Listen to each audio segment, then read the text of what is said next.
Hello children. Last week we did the first ever writing challenge and I was really pleased to see so many responses to my challenge. So well done if you sent me a diary entry or some speech bubbles and thought bubbles.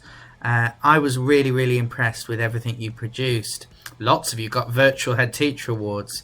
If you didn't do the writing challenge last week, have a go this week and get those fingers and your brain working really hard and creatively. So this week's story is the true story of the Three Little Pigs. I wonder if you know what really happened. Let's find out. Everybody knows the story of the Three Little Pigs, or at least they think they do. But I'll let you in on a little secret. Nobody knows the real story, because nobody has ever heard my side of the story. Can you guess who's talking? That's it, the wolf. I'm the wolf. Alexander T. Wolf. You can call me Al. I don't know how this whole big bad wolf thing got started, but it's all wrong. Maybe it's because of our diet. Hey, it's not my fault wolves eat cute little animals like bunnies and sheep and pigs. That's just the way we are. If cheeseburgers were cute, folks would probably think you were big and bad too. But like I was saying, the whole big bad wolf thing is all wrong. The real story is about a sneeze and a cup of sugar. This is the real story. Way back in Once Upon a Time, I was making a birthday cake for my dear old granny. I had a terrible sneezing cold. Achoo! I ran out of sugar. So I went next door to ask if I could borrow a cup of sugar. Now, the guy next door was a pig, and he wasn't too bright either. He had built his whole house out of straw. Can you believe it? I mean, who in his right mind would build a house out of straw? So, of course, the minute I knocked on the door, it fell right in. I didn't want to just walk into someone else's house. So I called, "Little pig, little pig, are you in?" No answer. I was just about to go home without the cup of sugar for my dear old granny's birthday cake. But that's when my nose started to itch. I felt a sneeze coming on. Well, I huffed and I snuffed. And I sneezed a great sneeze. And you know what? That whole darn straw house fell down, and right in the middle of the pile of the straw was the first little pig, dead as a doornail. He had been home the whole time. It seemed like a shame to leave a perfectly good ham dinner lying there in the straw, so I ate it up. Think of it as a big cheeseburger just lying there. I was feeling a little better, but I still didn't have my cup of sugar, so I went on to the next house. The guy who lived there was the first little pig's brother. He was a little smarter, but not much. He had built his house of sticks. I rang the bell on the stick house and nobody answered. I called, "Mr. Pig! Mr. Pig, are you in?" He yelled back, "Go away, wolf, you can't come in. I'm shaving the hairs on my chinny chin chin." I had just grabbed the doorknob when I felt another sneeze coming on. I huffed and I snuffed and I tried to cover my mouth, but I sneezed a great sneeze. And you're not going to believe it, but this guy's house fell down just like his brother's. When the dust clears, there was the second little pig, dead as a doornail. Wolf's honour. Now, you know food will spoil if you just leave it out in the open, so I did the only thing there was to do. I had dinner again. Think of it as a second helping. I was getting awfully full, but my cold was feeling a little better, and I still didn't have that cup of sugar for my dear old granny's birthday cake. So I went to the next house. This guy was the first and second little pig's brother. He must have been the brains of the family. He had built his house of bricks. I knocked on the brick house. No answer. I called, Mr. Pig! Mr. Pig, are you in? Do you know what that rude little porker answered? Get out of here, Wolf. Don't bother me again. Well, talk about impolite. He probably had a whole sack full of sugar, and he wouldn't give me even one little cup for my dear old sweet granny's birthday cake. What a pig! I was just about to go home and maybe make a nice birthday card instead of a cake when I felt my cold coming on.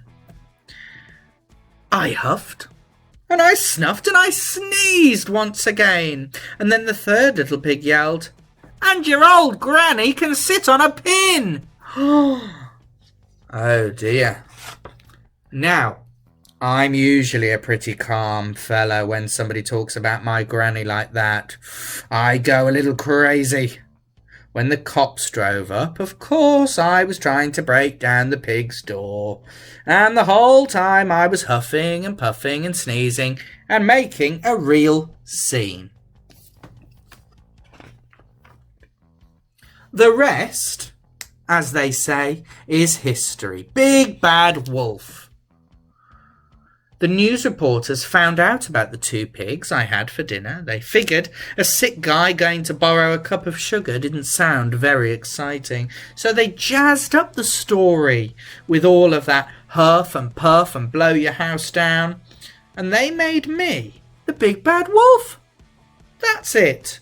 The real story. I was framed. But maybe you could loan me a cup of sugar. I wonder if you believe the Big Bad Wolf, and maybe his story is the true version. Let's find out what your writing challenges are for this week. Okay, so children in reception, this is your writing challenge. You've listened to the story, and I want you to decide, is Mr. Wolf good, or is he really the Big Bad Wolf? I want you to draw the very best picture you can and write a neat sentence underneath telling me what you think. Is he really the Big Bad Wolf? Or is he nice and kind and just wanted to make Grandma a cake? You could try and sound out words like big and bad and write the letters yourself, and your grown-ups can help you write some of the other words as well. Try and hold your pencil really carefully and use your finger to put spaces between words. I wonder if reception children know what goes at the start of a sentence and what goes at the end. Have a think and send me your brilliant writing. I've got another challenge for you, robins, wrens and redwings.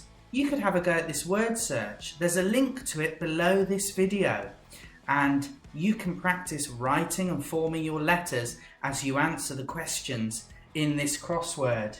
Across 2, the wolf wanted to ask the pigs for a cup of... Have a think.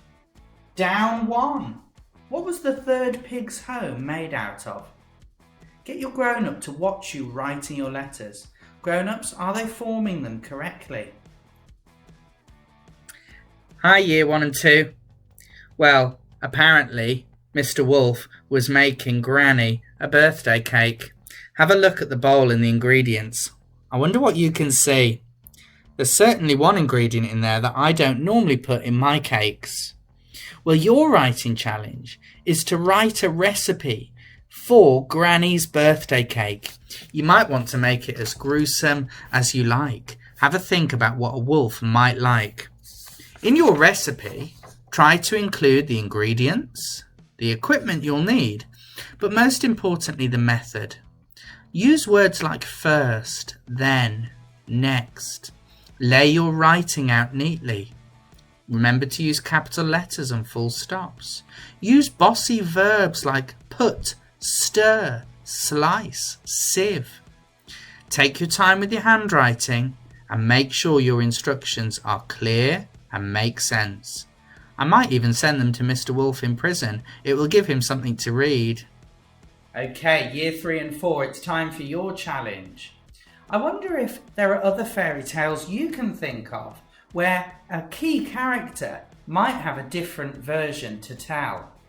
Have a go at writing as that character and explaining your point of view. Maybe you could be the troll in the Three Billy Goats Gruff. They were, after all, walking over his bridge. And how dare they push him over the bridge? Maybe you could be Goldilocks in the Three Little Bears. Maybe she didn't mean to break the chair. Maybe the door was left open. Maybe you shouldn't leave warm, delicious porridge lying around. And if you fancy a challenge, maybe you could tell the story of Peter Pan, but from Captain Hook's perspective. Maybe Peter does too much bothering of him.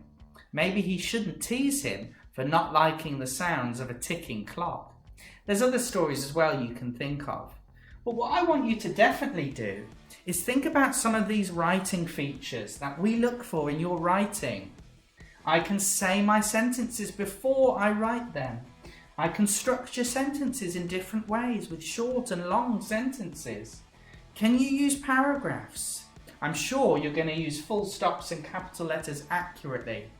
Can you include questions in your writing and certainly exclamation marks? Can you use speech? He said, I said. Adjectives, prepositions, apostrophes for shortened words or to show ownership. That's a really clever use of an apostrophe. Connectives to join sentences together. And, but, so, because, therefore, however. Can you proofread your writing to check it makes sense and to make improvements? I can't wait to see which character you decide to be and to find out their version of events. Send me your writing. I want to see it.